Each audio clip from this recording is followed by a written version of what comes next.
Hello बच्चों, let's read this question. The question says explain any 5 causes of deforestation in India under the colonial rule. देखो question पूछा है कि हमें deforestation के 5 कॉजेज बताने हैं इंडिया के अंदर और कब के बताने, अंडर द कॉलोनियल रूल. देखो इस क्वेश्चन का आंसर जानने से पहले हम बात करते हैं की कंसेप्ट की. तो की कंसेप्ट में आज हम पढ़ेंगे डिफॉरेस्टेशन के बारे में. देखो डिफॉरेस्टेशन क्या होता है. Deforestation means disappearance of forest. Deforestation का मतलब क्या होता है, फॉरेस्ट का डिसअपीयरेंस, है ना. डिफॉरेस्टेशन को हिंदी में वनो उन्मूलन भी कहा जाता है और उन्मूलन का मतलब होता है जड़ से खत्म करना. और यहाँ पर किसको जड़ से खत्म करने की बात की जा रही है, वन को, है ना. लिखा है ना इंग्लिश में डिसअपीयरेंस ऑफ फॉरेस्ट. अब देखो इस क्वेश्चन में क्या पूछा था हमसे, कॉजेज पूछे थे ना डिफॉरेस्टेशन के इंडिया के अंदर at the time of colonial rule.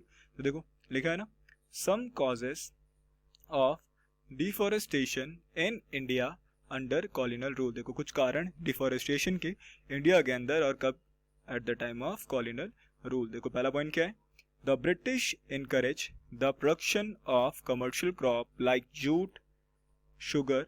The demand for this crop increase in 19th century. For this they clear the forest. देखो लिखा है कि ब्रिटिशरों ने सबसे पहले किस चीज को इनकरेज किया था, किसके प्रोडक्शन को इनकरेज किया था, कमर्शियल क्रॉप के प्रोडक्शन को, है ना.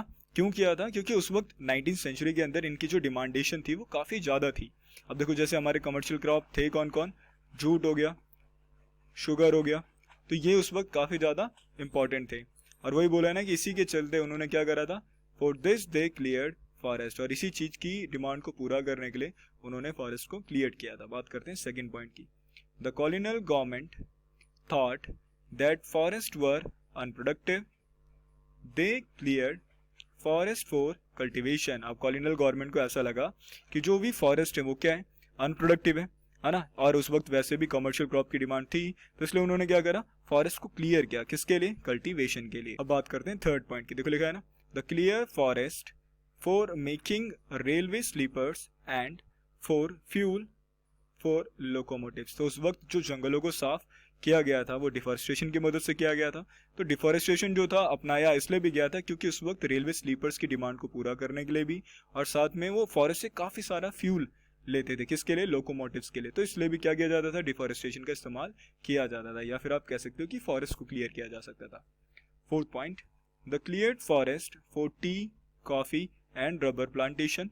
और उन्होंने क्या करा था, जंगलों को साफ प्लांटेशन के लिए भी किया था. किस किस की प्लांटेशन के लिए, टी की, कॉफी की और रबर की. बात करते हैं अपने फिफ्थ पॉइंट पे. देखो लिखा है ना, by the early 19th century oak forest in England were disappearing. देखो बोला है कि जब 19th सेंचुरी की शुरुआत थी ना, तो उस वक्त जो ओक फॉरेस्ट था इंग्लैंड के अंदर वो क्या हो रहा था, डिसअपियर हो रहा था. अब इसकी वजह से जो ब्रिटिशर था उसकी वजह से किस चीज की प्रॉब्लम होने लगी, सप्लाई ऑफ टिम्बर, है ना. देखो लिखा है ना, this created a problem of timber supply for the royal navy. इसकी वजह से जो भी रॉयल नेवी को टिम्बर का सप्लाई होता था वो पूरा नहीं हो पा रहा था, है ना. क्योंकि रॉयल नेवी क्या कर रही थी उस वक्त, शिप्स वगैरह बिल्डअप कर रही थी.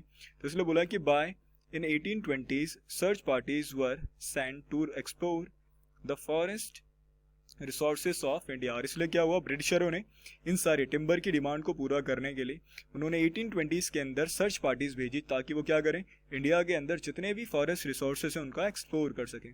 और इसी के बाद से क्या हुआ था, डिफॉरेस्टेशन की जो सिस्टम था उसको अपनाया गया था ताकि वो क्या कर सकें, ज़्यादा से ज़्यादा रिसोर्सेज का यूज़ कर सकें.